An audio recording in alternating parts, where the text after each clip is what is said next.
Subscribe कीजिए बिन Nasir network को और हमारी फैमिली का हिस्सा बनिए। अब्बू जान एक किस्सा सुनाया करते थे कि किसी कब्रिस्तान में एक शख्स ने रात के वक्त नश के साथ जिना किया। बादशाह वक्त एक नेक सिफत शख्स था। इसके ख्वाब में एक सफ़ेद पोश आदमी आया और उसे कहा कि फला मकाम पर फला शख्स इस गुनाह का मुर्तकिब हुआ है, और उसे हुक्म दिया कि इस जानी को फौरन बादशाही दरबार में लाकर उसे मुशीर खास के ओहदे पर मुकर्रर किया जाए। बादशाह ने वजह जाननी चाही तो फौरन ख्वाब टूट गया। वो सोच में पड़ गया।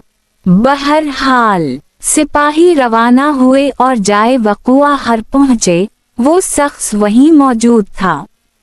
सिपाहियों को देखकर वो बौखला गया और उसे यकीन हो गया कि इसकी मौत का वक्त आन पहुंचा है। इसे बादशाह के सामने हाजिर किया गया। बादशाह ने इसे इसका गुनाह सुनाया और कहा, आज से तुम मेरे मुशीर खास हो। दूसरी रात बादशाह को फिर ख्वाब आया तो बादशाह ने फौरन इस सफ़ेद पोश से इसकी वजह पूछी कि एक जानी के साथ ऐसा क्यों करने का कहा आपने। सफ़ेद पोश ने कहा, अल्लाह को इसका गुनाह सख्त ना पसंद आया।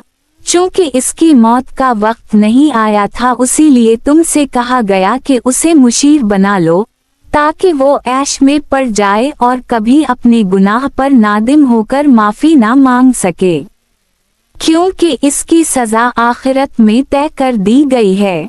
मरते दम तक वो ऐश में गिरफ्त रहेगा और बल्कि खुश भी होगा कि जिस गुनाह पर उसे सज़ा दी जानी चाहिए थी, इस गुनाह पर उसे आला ओहदा मिल गया। इसे गुमराही में रखना मकसद था। अब्बू उठे, मेरे सर पे हाथ रखा और कहा, बेटा, जब गुनाहों पर आसानी मिलने लगे तो समझ लेना आखिरत खराब हो गई और तौबा के दरवाजे बंद कर दिए गए तुम पर। मैं सुनकर हैरान रह गया। अपने गिरीबा में और आसपास निगाह दौड़ाई। क्या आज ऐसा नहीं है? बार बार गुनाहों का मौका मिलता है हमें, और कितनी आसानी से मिलता है और कोई पकड़ नहीं होती हमारी।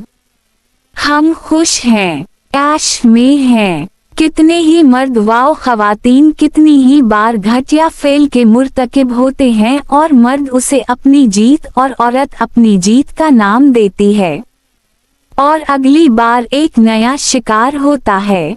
पहली बार गुनाह पर दिल जोर जोर से धड़केगा, आपका दिमाग गैर शऊरी सिग्नल देगा। एक टीस उठेगी जहन में, जिस्म लागर होने लगेगा, कांपने लगेगा। ये वो वक्त होगा जिस ईमान झुंझोर रहा होता है, चला रहा होता है कि दूर हटो, बाज रहो। मगर दूसरी बार ये शिद्दत कम हो जाएगी और फिर खत्म।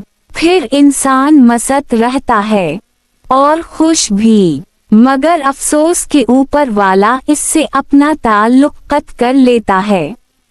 गुनाह का रास्ता हमेशा हमवार होगा और आसान भी, मगर याद रखिए सच का रास्ता दुश्वार होता है। इसमें बेशुमार तकलीफें होंगी, आजमाइशें, मुसीबतें सब होंगी, मगर गुनाह का रास्ता हमेशा हमवार होगा। किसी जमीन में गंदुम खुद बखुद नहीं उगाती, आगाई जाती है, मेहनत की जाती है, ख्याल किया जाता है, हिफाजत की जाती है, तब जाके फल मिलता है। मगर किसी जमीन में झाड़ियाँ, गैर जरूरी घास फूस, कांटेदार पौधे खुद ही उगते हैं। इन पे कोई मेहनत नहीं करनी पड़ती, वो खुद ही उगती हैं और कुछ ही दिनों में पूरी जमीन को लपेट में लेकर इसे नाकारा बना देती है। उसी तरह बिल्कुल आपके दिल की जमीन है, जहाँ गुनाहों का तस्वुर अस खुद पैदा होगा और बढ़ेगा, मगर नेकियों के लिए गुनाहों से बचने के लिए मेहनत करनी पड़ेगी। दुश्वारियों से गुजरना होगा। खुदारा इस लानत से बचें। इसमें मुलव्वस होना कोई कमाल नहीं, बचना कमाल है। बाज रहना कमाल है। सोचिए, निकलिए इस गुनाह से। क्यों हया का उठ जाना? ईमान उठ जाने की निशानी है। निशानी है इस बात की कि अंधेरी कब्र में बहुत बुरा होने वाला है। खुदा हम सबको हिदायत दे। आमीन।